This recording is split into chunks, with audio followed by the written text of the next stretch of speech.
தம்பி ஒரு கஸ்டமர் காணையில அண்ணன் இந்த காசு போலாம் இருக்குங்களா? என்ன சின்ன வயசுலதான் தெரியும் அந்த வர வச்சு சாப்பிட்டேன். மழை வச்சு எங்க சாப்பிடுங்க அண்ணிலையும் நானே யாழ்ப்பாணத்தை சாப்பிடுறேன் உங்களால இருந்து நிறைய கடையின் பிசியில மர கூறா பொருளை பாரு பிடிச்சா பாருக்கண்டு பார்க்கலாம்.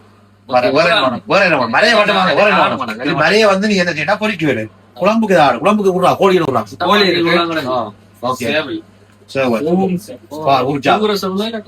அது நான் தான் கூவி பார்க்கணும்.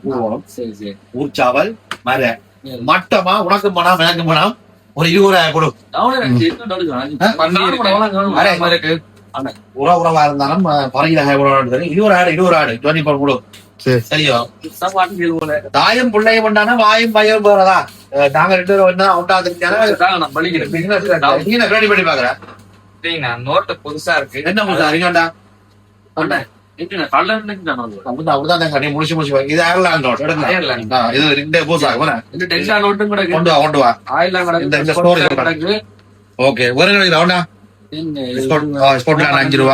நீ உலகம் புல்லா சுத்தி சுத்தி இது அயர்லாந்து நோட் இது ஸ்காட்லாந்து நோட் இது ஸ்காட்லாந்து வேற எந்த வச்சுக்கா வேற எந்த நாடு காசு நம்ம போத பாருங்க.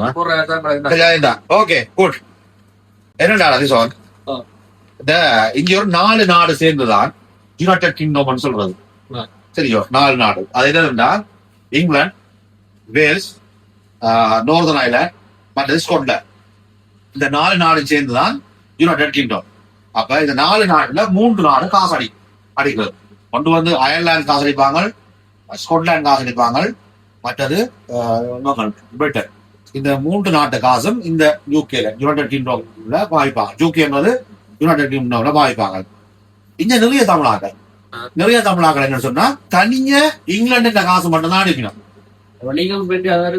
நாங்க எடுப்போம் நிறைய தமிழ் கணக்காக நாங்கள் இங்கிலாந்து காசு மட்டும் தான் எடுப்போம். மற்ற காசு எடுக்கிறோம். இது எடுக்கிறோம். இதுதான் சொல்லணும். ஸ்காட்டிஷ் காசு எடுக்கிறேன். ஸ்காட்லாந்துல போய் நீ மாறி இப்படி சொல்லி இருந்தாலும் அவங்க கலெக்ட் அடிப்பாங்க. இது போன நாங்க வீடியோக்கு போயிடலாம். அங்க நீ 50,000 கொடுத்து மாந்தீங்க. இங்க உள்ள கலக்கணக்காக எடுக்க மாட்டோம். சொன்னவங்க இல்லையோ சொன்னவங்க என்ன சம்பவம் பண்ணா தயவு செய்து யூகே இருக்கிறீங்க. நீங்க கண்டிப்பா இந்த 3 நாட்டு காசும் எடுக்கணும். யாரும் கஷ்டமா இருந்தா எடுக்கணும். அந்த இடத்துல அவர் எச்சவாசிக்கோ அல்லது பொலிசுக்கோ போனதுக்கு இந்த காசு நான் கொடுத்தனா நீங்க வாங்க இல்லைன்னு சொன்னா உங்களுக்கு எதிராக கேஸ் நடக்கும். எனக்கு தெரிஞ்ச ஒரு பிரபலியமான ஒரு காசு அனுப்புறாங்க. பெம்பிலியில பிரபலியமான காசு அனுப்புறாங்கள்ட இந்த 24 கொடுக்க அவங்க சொன்னாங்க இந்த காசு நாங்கள் எடுக்க மாட்டோம். அவங்க சொன்ன ரீசன் என்ன தெரியுமா? HMRC-காரர் இந்த காசை கேட்பாங்களாம். என்னென்று ஸ்காட்லாந்து காசு வந்து வெம்பிலியில உணர்ந்து மாத்திரம் சொல்லி கேட்பாங்களாம். அதே போல ஸ்காட்லாந்துல இருந்து வர தமிழாக்கள் நிறைய பேர் இந்த காசு தான் கொண்டு வரீங்க. நாங்கள் எங்கட இறைச்சி கடையில வந்து நாங்க கண்டிப்பா எடுப்போம். அயர்லாந்துல இருந்து வந்தாலும் நாங்க எடுப்போம். இங்கிலாந்துல இருந்து வந்தாலும் எடுப்போம். தமிழ் கணக்காரரும் கண்டிப்பா எடுப்போம். ஃபேக் நோட் என்ன இருக்குன்னா ஈபேல அல்லது அமேசான்ல வந்து 19,200 இருக்குது. காசு செக் பண்ற மிஷின். அந்த மிஷின்ல இந்த காசை நீங்கள் செக் பண்ணீங்கன்னு சொன்னா சொல்லும் இது கள்ள காசா போய் காசாண்டு. நான் உங்களுக்காக வந்து 20,000 மிச்சம் பிடிக்கிறேன்னு சொல்லி ஸ்டாஃப் மேபி ஒரு கள்ள காசை மாறி எடுத்துடுவான். எடுத்தா நீங்கள் மிஷின் வச்சிருந்தா ஸ்டாஃப் சம்பளத்துல நீங்கள் அடிக்கலாம். ஓகே நீ தான் பணம் விட்ட நீ செக் பண்ணாம எடுத்த நீ அதனால இந்த சம்பளத்துல கலைக்கிறாண்டு. எங்களுடைய மிஷினே வைக்காமல் கள்ள காசு வாங்கிட்டாண்டி போட்டு பொடிய சம்பளத்திலே அடிக்கிறது.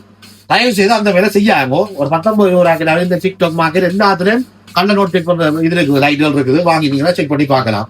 எனிவே சந்தோஷம் இது. ஓகே இதோட அடுத்து பேக்ல ஓட அவசரப்படாத 50, 70, 90, 95 ரூபா இதை பேர்ஸ்ல வைக்கல சரிங்க தம்பி. சரி காசா பார்க்காம எடுத்துக்கூடா நிறைய பிசி எடுத்துக்கூடா.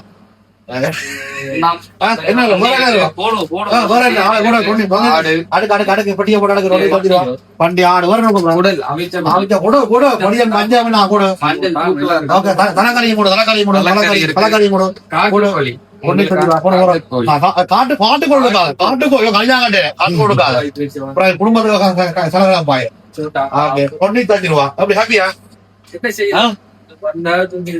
சரி மனசுக்கு செக் பண்ணி பாத்து